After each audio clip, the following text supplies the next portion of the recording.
Paz do Senhor Jesus, meus queridos irmãos, sejam bem-vindos. Eu sou o pregador Manassés e hoje, dando continuidade na nossa série Deus ainda usa profetas, quero trazer para você um estudo bíblico sobre os profetas menores. Nós já trouxemos aqui mensagens nessa série de Isaías, de Jeremias, Ezequiel e Daniel. E esses são os profetas maiores, tá? Então, antes de nós começarmos com Oséias, Amós, Joel e todos os profetas menores, eu quero trazer um estudo à guisa de introdução, amém? Para aumentar um pouco o nosso conhecimento nessa área e edificar as nossas vidas. A palavra de Deus, ela é sempre edificante. E para nós darmos entrada, começarmos esse estudo, eu quero citar um texto, Amós, capítulo 3, do verso 7, que diz assim: certamente o Senhor Deus não fará coisa alguma sem ter revelado o seu segredo aos seus servos, os profetas. Glória a Deus. Bom, quando nós falamos dos profetas menores, é sempre importante lembrar que esses profetas são incríveis, são grandes homens de Deus, tá? E são tanto quanto os profetas maiores. Se o Isaías é um grande homem de Deus, o Malaquias também, o Oséias, o Amós, o Joel, o Jonas, todos eles, tá? Mas quando nós chamamos de menores, é apenas porque os seus livros são pequenos. Os seus livros, de uma forma geral, trazem uma menor quantidade de profecias. E também o ministério deles, da maioria deles, foi pequeno. Por exemplo, o Daniel está entre os profetas maiores, porque você vai ver que Daniel ele começa desde a sua adolescência, quando ele é levado para a Babilônia, e quando ele já está com uns 90, mais de 90 anos, ele ainda está profetizando, ainda está na ativa. Tá? Então, o ministério assim da vida toda. A mesma coisa com Isaías, com Jeremias, ok? Então, eles profetizaram muito. Então, os menores profetizaram menos. Ou, se não profetizaram menos, infelizmente, o que chegou para nós foi apenas uma parte da sua profecia, não é verdade? Por exemplo, o profeta Jonas. O livro de Jonas, ele só conta um testemunho de Jonas, né? De que ele não queria ir profetizar em tal lugar, e um peixe engoliu ele, e etc. É só um testemunho, ou seja, não está falando da vida dele como profeta, das demais profecias dele. Você acha que só foi aquilo que ele viveu? Claro que não. Ele profetizou muitas outras coisas, mas não foi registrado, infelizmente. Então, dentre vários motivos, eles são chamados profetas menores. E eles vão. É um grupo que vai de Oséias até Malaquias, na nossa Bíblia Sagrada, tá? Agora, é interessante que os profetas maiores, o Isaías, Jeremias, Ezequiel e Daniel, eles estão organizados na nossa Bíblia em ordem cronológica, sabia? Primeiro veio Isaías, depois aqui vem o ministério de Jeremias, depois o de Ezequiel, depois o de Daniel. Ordem cronológica. Agora, os profetas menores não. E é por isso que eu gostaria de trazer para você aqui uma cronologia dos profetas menores, tá? Envolvendo, claro, junto com eles os maiores, tá bom? Para você saber mais ou menos a época de cada profeta, tá? Lembrando que se você quiser isso por escrito, nós temos esse estudo que eu estou trazendo aqui para você por escrito no nosso blog, pregadormanassés.com. Então você acessa lá, pesquisa profetas menores e você vai encontrar esse estudo junto com a lista cronológica dos profetas, tá? Então vamos lá, vamos classificar em duas situações. Os profetas que foram antes do cativeiro babilônico e os profetas que profetizaram depois do cativeiro babilônico, tá bom? Só para a gente colocar em duas fases. Então, quem são os profetas que exerceram o seu ministério que profetizaram antes do cativeiro babilônico. Anota aí. Jonas, Amós, Oséias, Isaías, Joel, Miqueias, Naum e Sofonias. Tá? E por que é importante isso? Porque quando você lê o livro desses homens de Deus, você vai ver eles profetizando o quê? A maioria deles vai falar da queda de Jerusalém, ou seja, antes do cativeiro, entendeu? E quem são os profetas que profetizaram durante o cativeiro e depois do cativeiro? Anote aí. Durante o cativeiro, Jeremias, Abacuque, Daniel, Obadias, Ezequiel. Depois do cativeiro, especificamente Ageu, Zacarias e Malaquias. Tá? E agora, quais são os anos? Vamos lá, antes do cativeiro, ok? O Jonas, ele profetizou, né, aproximadamente, esses anos são todos aproximados, tá bom? E existem até algumas discordâncias entre um teólogo e outro sobre que data que é e etc. Mas vamos lá. O Jonas, 856 a.C. até 784 a.C. Todos são antes de Cristo, claro. O Amós, 810 a 785. O Oséias, 810 a 725. Pois é, eles provavelmente se conheceram ou ouviram falar um do outro, tá? O Isaías, 810 a 698. O Joel, 810 a 660. O Miqueias, 758 a 699 a.C. O Naum, 720 a 698. Sofonias, 640 a 609. Agora, os profetas que profetizaram principalmente durante o cativeiro, né? Claro, o Jeremias é um profeta dos dois lados, né? Ele profetizou antes e durante o cativeiro. Bom, Jeremias, 628 a 586. O Abacuque, 612 a 598. O Daniel, 606 a 534. O Obadias, 588 a 583. O Ezequiel, 595 a 536 a.C. Você sabe que vai diminuindo porque está antes de Cristo, né? Vem voltando. Depois do cativeiro, Ageu, 520 a 518. Zacarias, 520 a 518 também. O Malaquias, 436 a 420 antes de Cristo. Bom, eu sei que eu falei rápido, mas você pode diminuir a velocidade do vídeo aqui no YouTube e você também pode ir pausando, né, para fazer anotações se quiser. Vamos lá. A maioria dos profetas, eles seguiam a mesma linha de raciocínio. A maioria dos profetas maiores e menores seguiam a mesma linha de raciocínio, tá? Com algumas poucas exceções, ok? Então, essa linha de raciocínio tem cerca de 5 pontos, tá? Então, primeiro, eles revelam e apontam os pecados do povo. A maioria dos profetas começa desse jeito, revelando o pecado e apontando o pecado do povo de Deus. Segundo, eles alertam sobre o juízo de Deus. Ou seja, Deus vai mandar um juízo por causa dos seus pecados. Terceiro, eles convidam ao arrependimento. Tá? Então, eles anunciam o pecado, eles falam que tem juízo de Deus e eles fazem um convite ao arrependimento. E quarto, eles profetizam a vinda do Messias.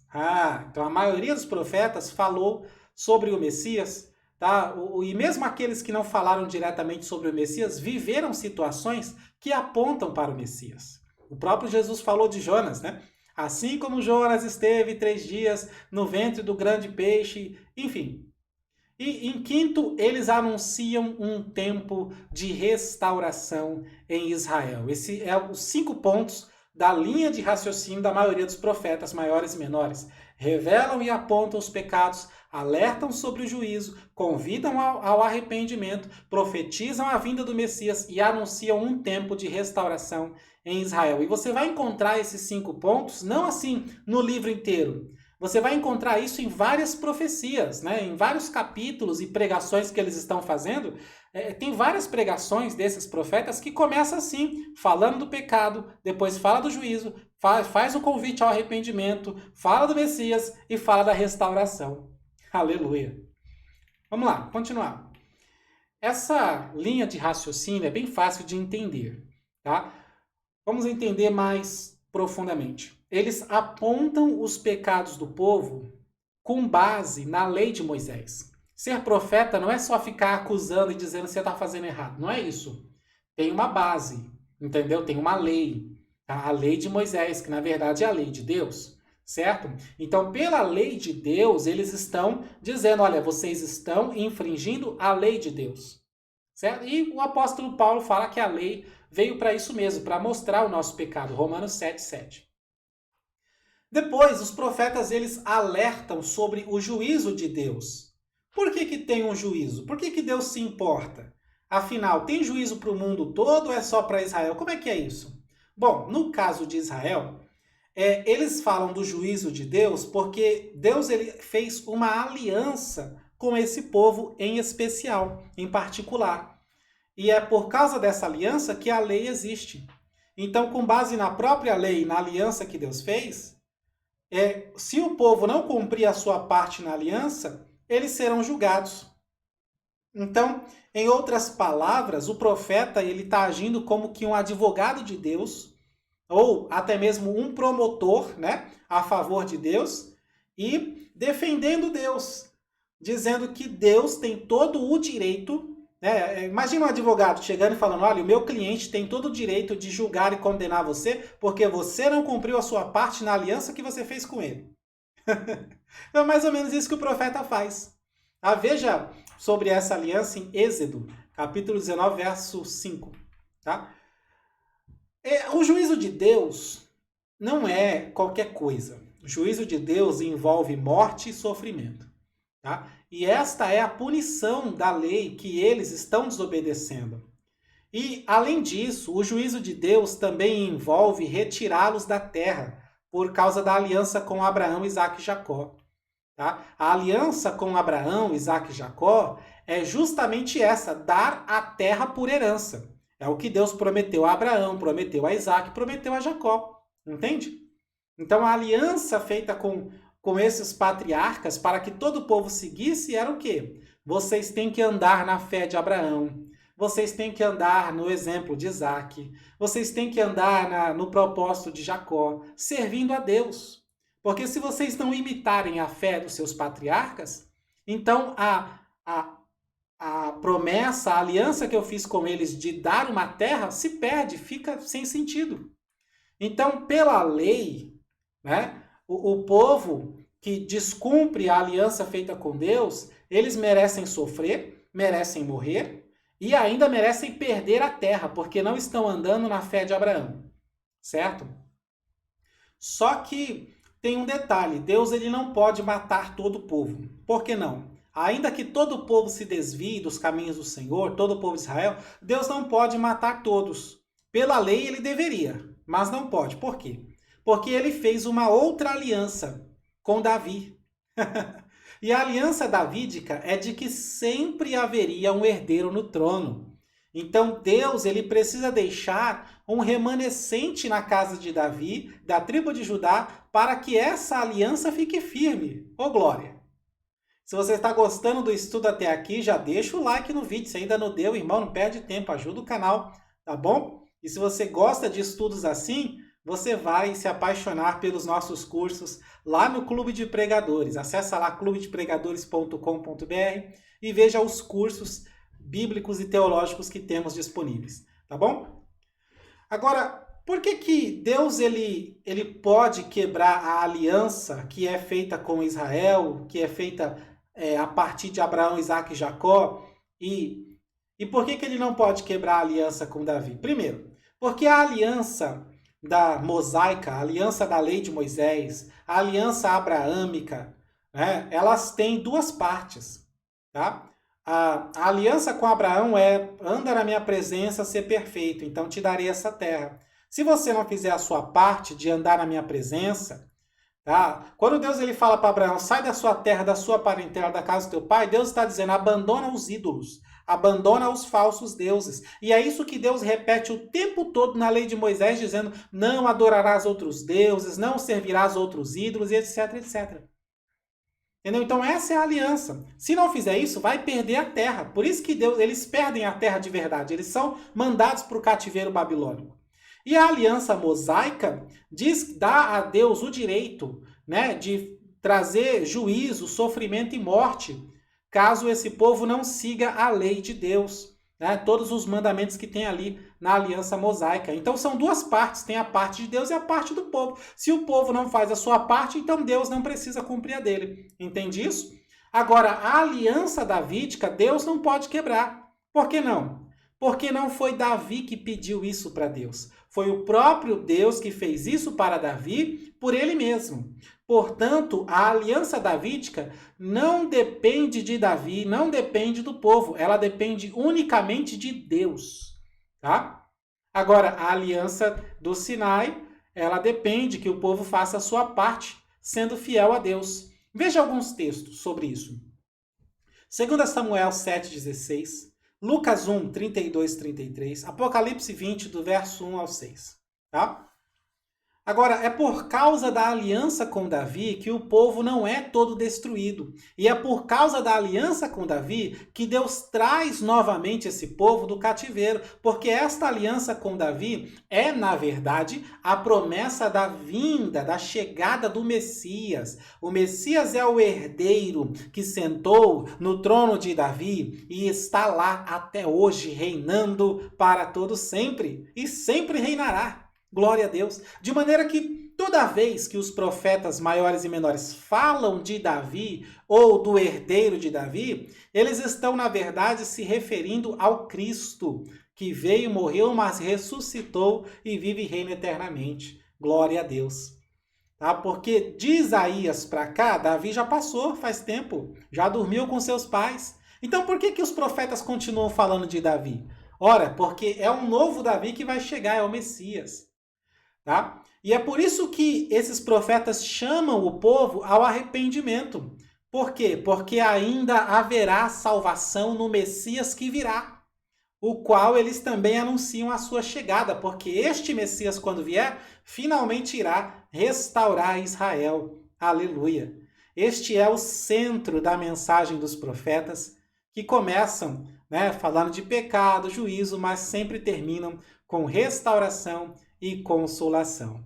Amém? Glória a Deus, gostou? Não esquece de dar um like no vídeo, se inscrever aqui no canal, tá bom? E compartilhar esse estudo com pessoas que querem aprender mais da palavra de Deus. Não custa nada, não é verdade? Você ir lá e compartilhar, colocar no Face, no WhatsApp, no status, enfim, deixa Deus usar a sua vida. Tá? Um convite para você, quer receber estudos assim em texto e mensagens, tudo gratuitamente, pelo WhatsApp? Então entra no nosso grupo, é um grupo fechado, ninguém vai incomodar, o grupo não vai ficar apitando toda hora, fique em paz. A gente manda um estudo por dia de segunda a sexta, tá bom? Então entra lá, você tem que acessar o nosso site, clubedepregadores.com.br, porque eu deixo o link sempre lá disponível, link de convite para entrar e participar do grupo. Ó, nós vamos começar muito em breve uma série sobre o Apocalipse. Eu estou falando isso aqui direto, tá? Então, ainda dá tempo de você entrar e pegar essa série desde o princípio. Amém? Um abraço, Deus abençoe sua vida, família e ministério, em nome de Jesus.